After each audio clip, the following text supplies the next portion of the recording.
Che particolarità hanno le viti e i vigneti della Falanghina? In che modo hanno caratterizzato questo paesaggio? Quali sono le qualità di questo tipo di uva? Diciamo che questa è una domanda molto, molto tecnica. Io posso dire che essendo proprietario di questa piccola azienda, la conduco insieme a mio marito, chiaramente che è il vigneron, i miei figli, eccetera, e la Falanghina è un vitigno molto molto antico, risale al tempo dei Romani. Pare che si dica nel periodo in cui ci fu questa grande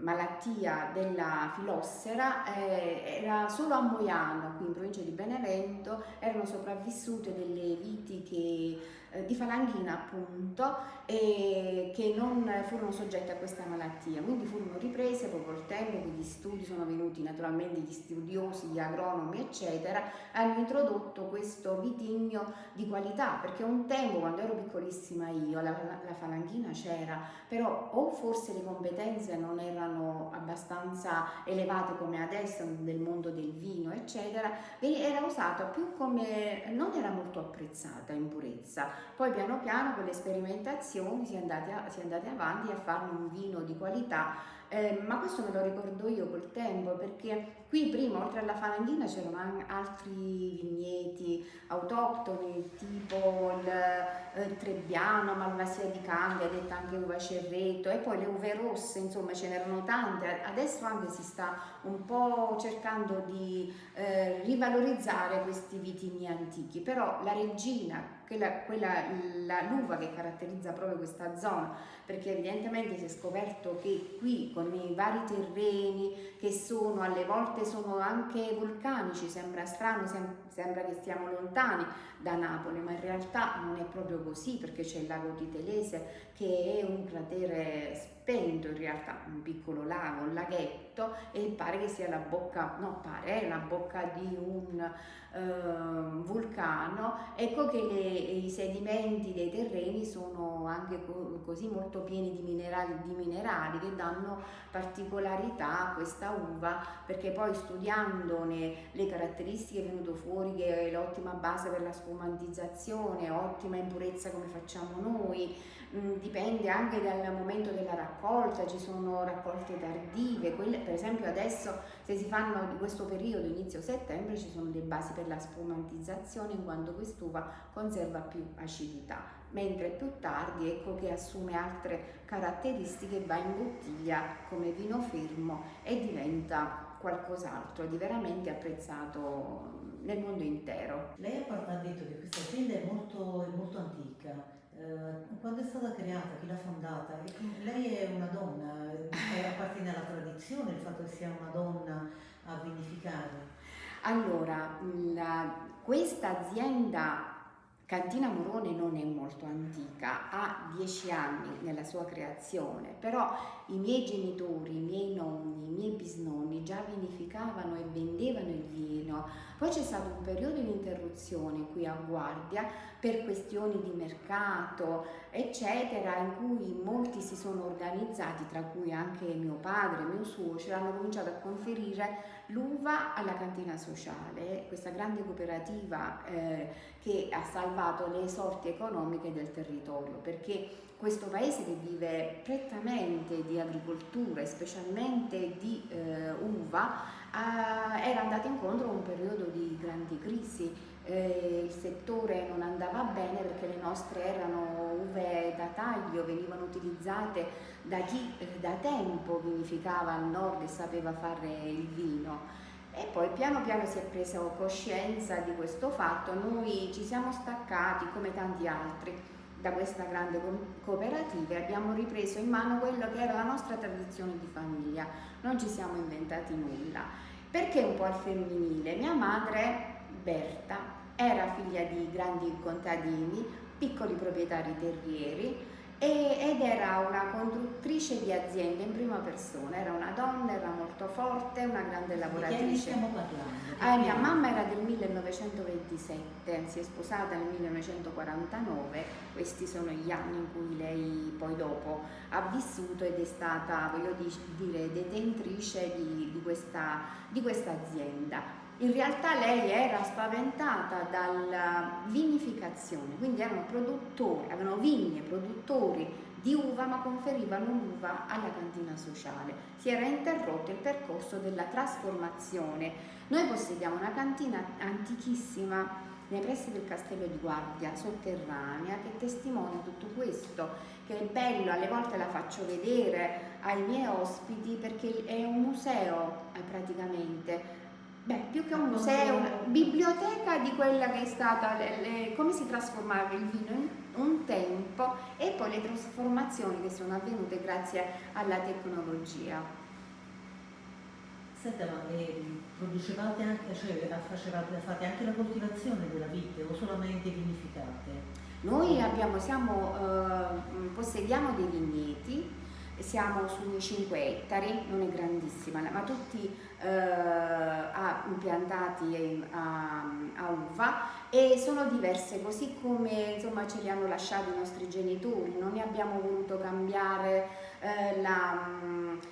magari si rinnovano i terreni, però se in una vigna c'era l'uva rossa, noi tendiamo a lasciare l'uva rossa perché nel tempo quella vite di uva rossa significava che c'era stato dello studio ma anche dell'esperienza, perché significa che in quel suolo veniva bene l'uva rossa o viceversa. Noi possediamo, anche perché siamo un'azienda biologica e quindi dovremo avere dei prodotti certificati. Noi come azienda siamo certificati ma già da 6 anni, prima il percorso di 3 anni e poi forse anche di più siamo andati verso il biologico, perché in accordo con l'altro mio figlio, oltre Eleonora, e con l'enologa abbiamo capito già da parecchio che i vini convenzionali anche in una realtà così diciamo concorrenziale non ci avrebbero portato da nessuna parte. Noi vogliamo fare vini di qualità e biologici, anzi mio marito è appassionato anche al biodinamico.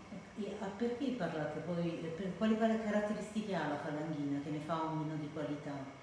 Allora, la falanghina è, dico sempre che ne dovrebbe parlare un tecnico vero, io sono solo una produttrice, però naturalmente nel tempo ho cominciato a apprezzarne gli abbinamenti perché è un vino di qualità e particolare. Quando lo si mette in bocca e si gusta questo calice, ha una freschezza e un'acidità particolare e in bocca scoppia, non è come per esempio altri vini che vogliono magari nel tempo in bocca nel tempo, insomma, relativamente alla degustazione si degustano e se ne apprezzano i vari sentori, prima i profumi, il colore. Invece la falanghina è immediata e fresca e accompagna bene le pietanze di pesce ma anche sgrassa molto se abbiamo dei salumi, sgrassa molto la bocca, la rende fresca e il connubio è perfetto perché ti invita a prendere altri salumi e a bere ancora falanghina. Senta, stavamo parlando di tradizione. La tradizione qui molto famosa in tutto il mondo di Guardia San Tramondi sono i culti in onore della Madonna Assunta. Ma che relazione c'è secondo lei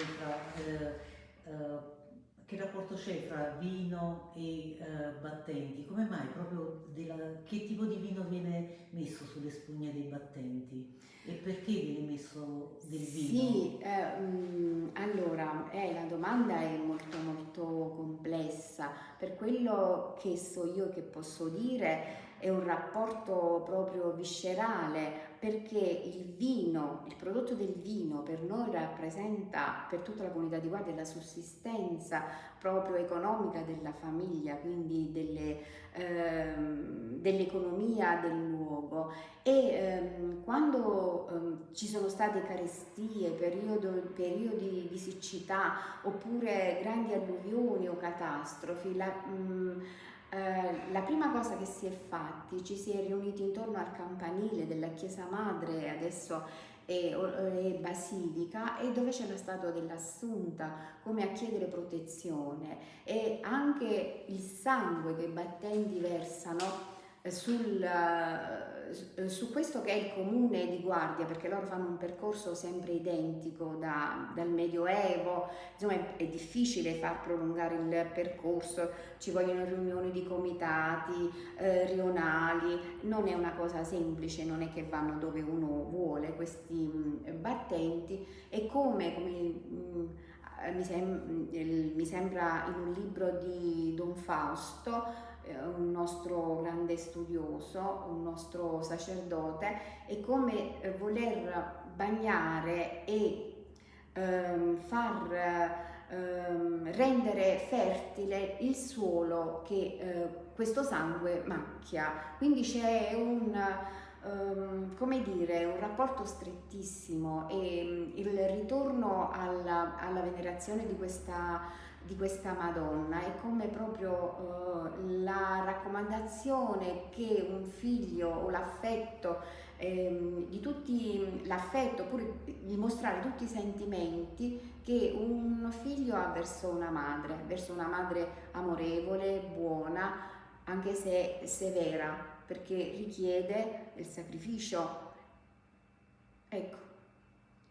Senta, ma come mai proprio è falanghina quella con cui Allora, nel che tempo vino viene usato? sì, in genere è sempre il vino bianco che viene usato per disinfettare le ferite, perché questa percentuale di alcol in realtà un po' disinfetta, un po' sembra che faccia da antidolorifico naturale, perché tende a indurire la parte colpita, evidentemente, insomma così dicono le donne amiche addette, e che insomma accompagnano questi numerosi battenti, per cui insomma si adopera questo. Prima dicevano alcuni aceto, ma non è l'aceto, è il vino bianco. Proprio la falanghina? Sì, adesso è tutta falanghina, proprio la falanghina, sì. Senti, invece ho un'altra domanda. Mi hanno raccontato che in passato quando si raccoglieva l'uva era una grande festa, ma ancora oggi raccogliete a mano l'uva o raccogliete con macchine e si canta durante... cioè mi hanno raccontato delle signore che loro cantavano, delle signore un po' anziane, che loro Sì. cantavano tutto il tempo Sì. mentre raccoglievano. Viene fatto ancora così? Allora, i tempi sono cambiati. Io ho vissuto, per mia fortuna, tutto questo cambiamento. Una di queste signore che cantava e quando si raccoglieva l'uva era mia mamma e mio padre. Avevano delle voci bellissime, facevano primo e secondo tono. Era una festa, perché ci trasferivamo con gli altri cugini, quindi altri zii, in una casolare di campagna, quindi anche se sono solo 5 chilometri, però diciamo, i mezzi di trasporto non erano così veloci. Mio padre comprò un'ape, quindi poi la prima 600, non è che c'erano tutte queste macchine così veloci come adesso, e quindi stare in questa aia, stare su quest'aia, in questa casa di campagna, dormire tutti insieme con i cugini, veramente me la ricordo come una grande festa. Sì, poi ci si mangiava tutti insieme, quindi comunque era una festa, perché il condividere il cibo è una festa di per sé, insomma, quindi noi come famiglia l'abbiamo fatto. Adesso questa tradizione si è persa, anche se noi come azienda raccogliamo tutto a mano. Infatti e raccogliamo nella prima parte della giornata. Prima invece il raccolto si prolungava fino a che magari la vigna si finiva, fino alle 5, quando era l'orario ultimo della presa in carico dell'uva alla cantina sociale. Noi invece abbiamo anche dei limiti di orario imposti dall'enologa per la temperatura che si alza, e quindi oltre le 11 non fa raccogliere, quindi si va la mattina presto e si raccoglie fino a... sì, adesso è il periodo in cui abbiamo degli operai stagionali, oltre che insomma quello lì fisso, per cui in campagna, ma cantare non credo, io non sono andata questi 3-4 giorni inizio ventennio, ma si spettecola comunque è una festa.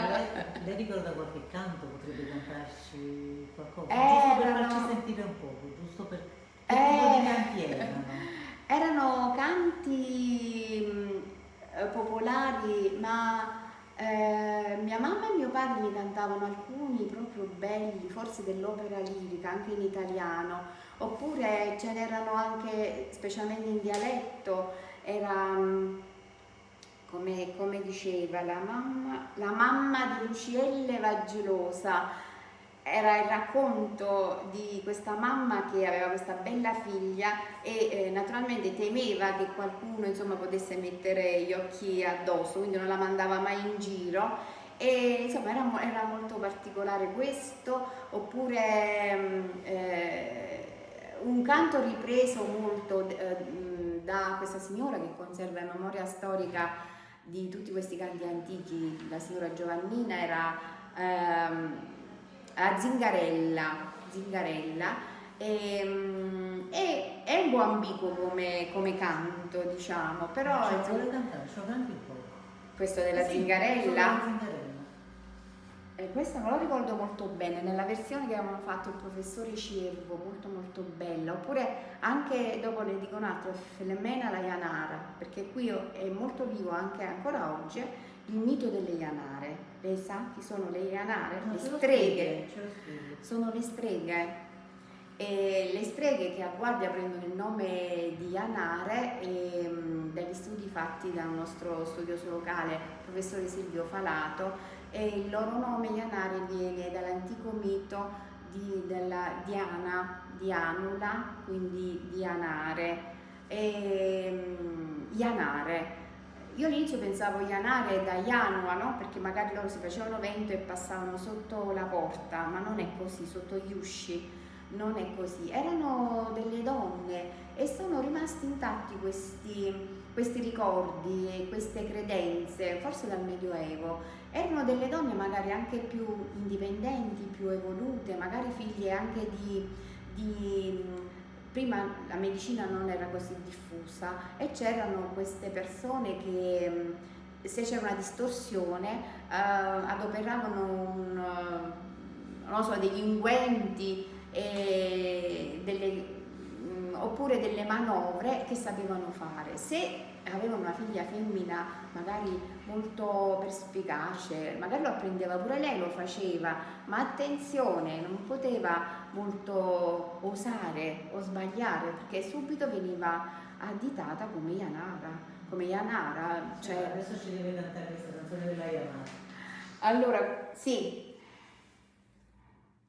non la ricordo proprio. Ecco che parla di Filomena la Janara che prende il volo, a mezzanotte si unge di questo inquento preparato da uno stregone e se lo mette, si spoglia nuda, se lo mette per tutto il corpo e quindi va verso... vola dalla propria finestra. Il primo raduno era un ponte qua vicino, si chiama Coste delle Janare, che congiunge Guardia e San Lupo ed è un ponte molto molto profondo. Giù si vede, se ci si riesce ad affacciare, come un canyon, quindi poi c'è un ruscello che fa una specie di turbine là, non so come, evidentemente qualcuno ci è morto, per cui è rimasto intanto questo fatto che lì le Janare fanno un primo raduno prima di arrivare la notte del venerdì a Benevento sotto la grande noce di Benevento, il fiume Sabato. Signora, in che occasioni si beveva il vino? Il vino accompagnava tutti i pasti, a me anche mi ricordo, perché poi dopo non stetti bene chiaramente, che lo imposero a me e a un cuginetto, ma avevamo 5-6 anni, uno zio, dai dovete bere, se no non siete bambini di guardia, che sarete, insomma, fecero bere un po' di vino, però naturalmente non ci fece molto bene, perché siamo stati male sia io che il cuginetto, sì, insomma. E quando ha sempre. cominciato a consumare vino lei? Allora, cioè, l'educazione di guardia sì, quando prevedeva di... vabbè, quando si era grandicelli chiaramente, 15-16 anni, ma a me il vino che vinificava mio padre non piaceva, perché si erano perse le abilità, per esempio, dei miei nonni e dei bisnonni. Fare il vino è qualcosa di molto serio, di molto difficile, quindi mio padre faceva il solito vino del contadino, fra virgolette, cioè che significa del contadino? adoperare norme di igiene non elevate, perché le botti vanno sanificate, cioè loro mettevano un po' di zolfanello, era la premitura dell'uva, ma che può andare bene fino a marzo, non è così qui, e che insomma voglio dire è una vinificazione biologica, le norme sono molto severe, molto rigide per quanto riguarda l'igiene, la pulizia e l'osservanza di determinate regole che l'enologa ci impone. Quindi poi dopo il risultato si vede nel bicchiere, quello di mio padre, ma anche quello dei miei zii vicini di casa era così, insomma, era bello a vedersi, ma ogni volta che lo bevevo a marzo era come bere l'aceto, ecco, diciamocela tutta. Che vino produceva suo padre? Allora, mio padre si faceva del rosso, quello si manteneva di più, ma era solo per il consumo familiare, poche damigiane, insomma, perché l'uva la vendeva, e un po' di bianco. Io ero attratta dal colore del bianco, perché mio padre metteva sempre a tavola sto vino rosso che io non bevevo, e speravo che fosse, non so, nella mia mente come doveva essere. Forse doveva essere come quello che produciamo adesso, non lo so. Insomma, però non mi Che piaceva. differenze ci sono fra questi due vini? Quello che producete adesso che caratteristiche ha? Allora, quello che produciamo adesso, questa è una bellissima domanda, è il ritornare al passato, cioè al vino come prodotto della vigna, non come un prodotto fatto nella cantina, è diverso, cioè come proprio il prodotto così come viene dalla vigna, cercando di preservarne tutte le qualità attraverso principi della fisica, come raccogliere in cassetta manualmente, raccogliere in determinati orari, portarla qui prima che inizi qualsiasi fermentazione, assenza di ossigeno attraverso le pompe, attraverso l'impianto di azoto, e quindi tutto questo preserva questa materia prima, e allora mantenere la temperatura della cantina sempre costante, quindi lontano dalla luce, lontano dal calore, ed ecco che viene fuori il prodotto come dovrebbe essere, come anticamente lo produceva mio nonno, perché la cantina era sotterranea, la temperatura era costante. Io lo accompagnavo, mi ricordo che 2 volte alla settimana lui aveva gli orari fissi per rabboccare le barrique grandi e non spostava di un giorno, perché insomma le regole erano severe, perché quell'uva che lui aveva prodotto con tanto sacrificio era diventato vino e lui vendeva il vino, era diverso. Invece mio padre, come gli zii, lo facevano a livello amatoriale, 4-5 damigiane di sera d'aceto, lo si buttava e non succedeva niente. Insomma, quindi c'è stata una generazione che non ha prodotto vino, perfetto, ma ha venduto uva. ha venduto uva, ha saltato una generazione. Ha saltato una Sì, generazione. perché prima venivano i compratori da Napoli, questi grandi commercianti che poi portavano alle varie cantine che ce n'erano, e poi naturalmente quegli esperti, se anche il trasporto non era ottimale, se anche c'era la temperatura alta, ma le correzioni si facevano, no? Con il metabisolfite, insomma con tutti gli accorgimenti. E poi dopo è venuta la cantina sociale, perché noi avevamo un compratore molto simpatico, molto serio, pagatore e tutto, ma tante persone sono state ingannate da questi compratori, hanno subito angherie e hanno lasciato l'uva a terra, e se per loro era uno scherzo, per le persone che ci avevano lavorato un anno significava la sussistenza della famiglia, significava poter mandare i figli a scuola e comprare tutto il necessario, poter celebrare un matrimonio, per esempio, si aspettava il raccolto, non era facile. Suo nonno che tipo di vitigno produceva? Coltivava anche? Sì, coltivava, avevano le vigne, e quelli che sono rimasti, adesso non ricordo, erano delle varietà che sicuramente tuttora ci stanno, quest'uva Cerreto, oppure il Trebbiano toscano Riego, oppure della Barbera anche, che però veniva usata più per dare colore a del vino rosso, che magari era meno scarico, perché il Barbera è molto scuro come colore, quasi viola insomma. Però adesso insomma ci si è evoluti specializzandosi in queste vitigni più di qualità, voglio La dire. Falanghina quando è iniziata a essere coltivata nel Sannio? Nel Sannio fine anni 70, che io, se non vado errata, proprio Prima non si coltivava?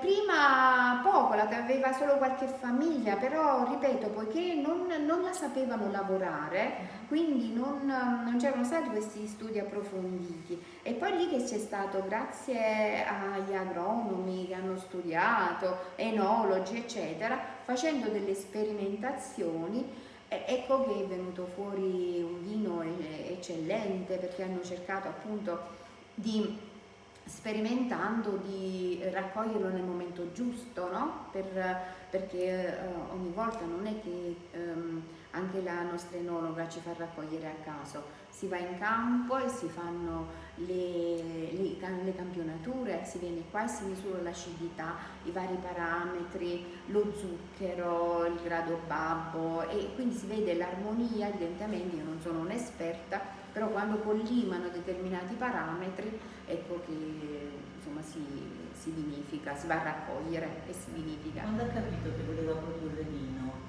Come è nata Allora, l'idea di- sì, io nella vita ho fatto altro, perché i genitori hanno fatto, e per mio fratello e per me, poiché la terra era un grande sacrificio lavorarla, non c'erano i mezzi agricoli come adesso, c'era qualche trattore, ma adesso vanno solo gli uomini in campagna con questi trattori, con le cabine, aria condizionata, prima era veramente un sacrificio. Quindi mia mamma volutamente, poiché già lei voleva studiare, la sorella, perché i fratelli avevano studiato, ma a loro non era permesso, perché erano femmine, e dopo non avrebbero trovato il marito, perché nel paese, quindi non era permesso studiare. Oltre alla quinta elementare non sono andate, mentre i fratelli, uno si è laureato, un altro era diventato maresciallo, ma già con diplomi che all'epoca erano,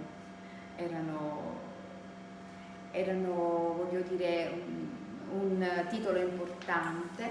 E niente, insomma, era così un tempo.